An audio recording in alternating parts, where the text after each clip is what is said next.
What's going on? It's my like and shot. I'm your host, Donald Watson. Yesterday, Aurora, Illinois police released the body cam footage of a police-involved shooting from last week of 21-year-old Christopher Crow.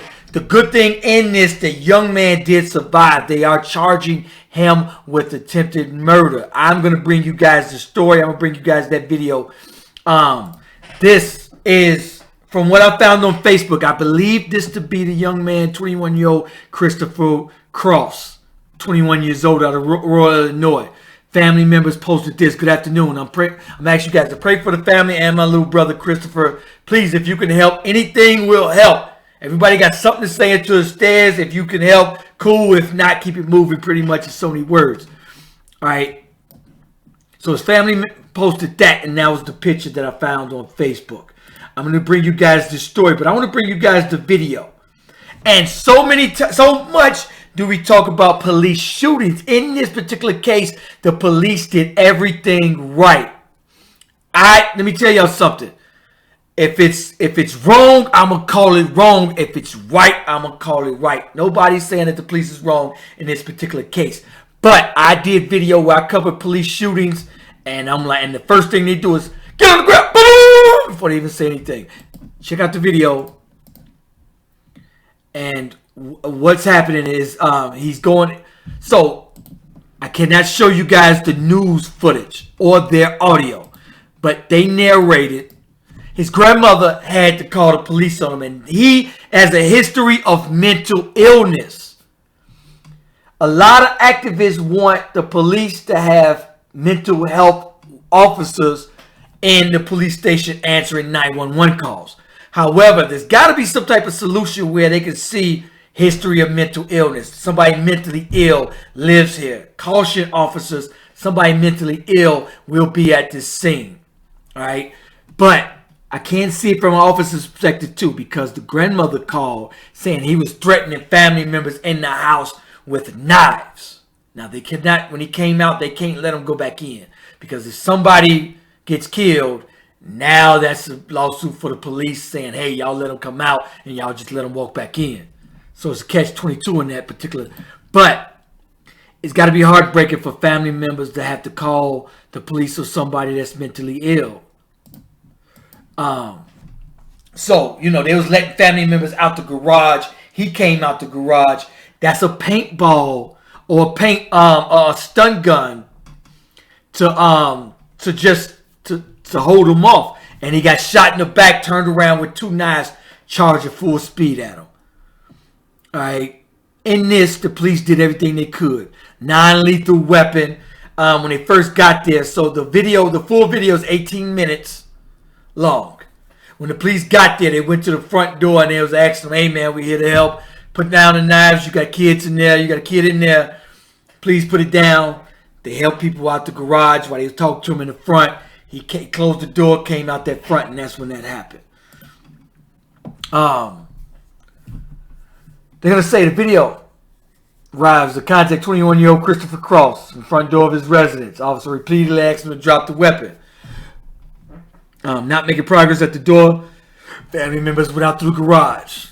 As the last family member beside Cross leaves the house, additional officers arrived on the scene equipped with pepper ball guns. Cross enters the garage. Officers again try to de-escalate it. And so often do we see, you know, I did stories where before they do anything, it's boom, boom, boom, boom. At this point, officers fired several shots, hit him in the arm, left stomach, according to the family. After he charged at the officers, I'm glad he survived. No.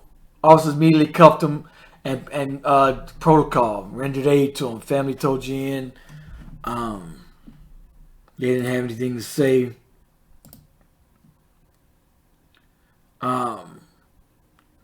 So, you know, it's a good thing he is alive. You know, it had to be so heartbreaking for the family, you know, to have to call the police on him. And it's something they probably took a while to be like, okay.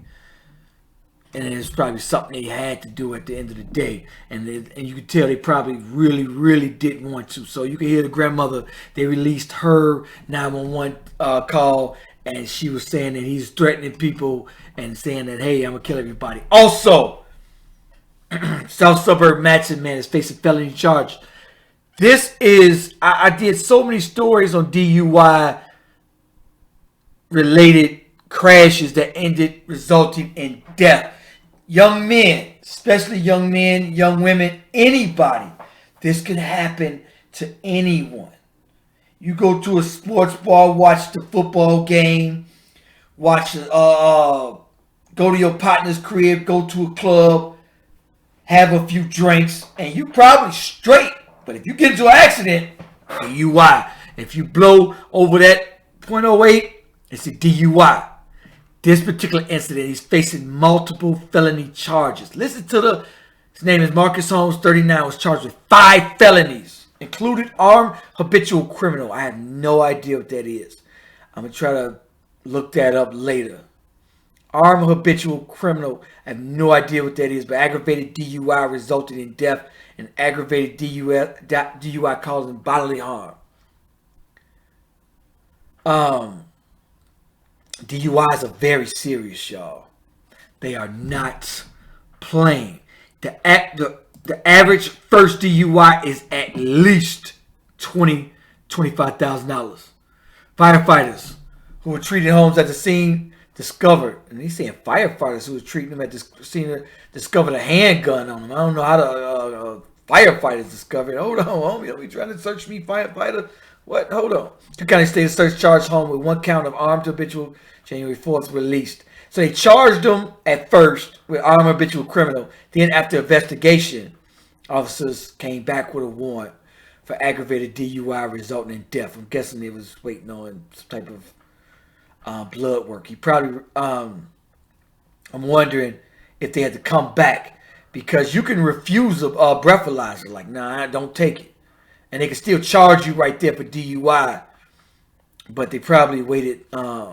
So Holmes turned himself in Monday and scheduled to appear in court Tuesday. All right. DUIs. People, I saw a Facebook status. Somebody was saying, oh, a DUI could cost you $9,000 or something like that. And I'm like, no, that can't be further than the truth. It's way more. It's at least $20,000. To bond out that night, to get your car out of tow already, that's about $2,000. That's going to hit you for. After 30 days, you got to go to court. It's mandatory lawyer. That's about $25. You got to take classes. That's $25 starting on number 1.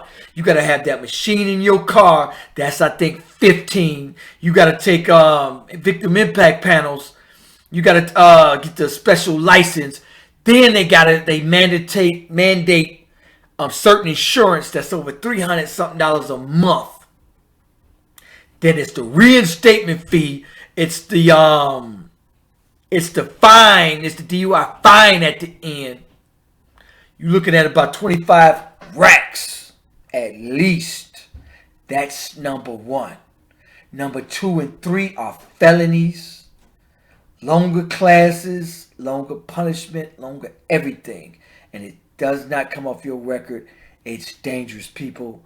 And something easy can happen. In that particular case, I believe those other 2 cars were pulled over, and which is unfortunate. So yeah, it was something like the other 2 cars were pulled over. Oh, okay.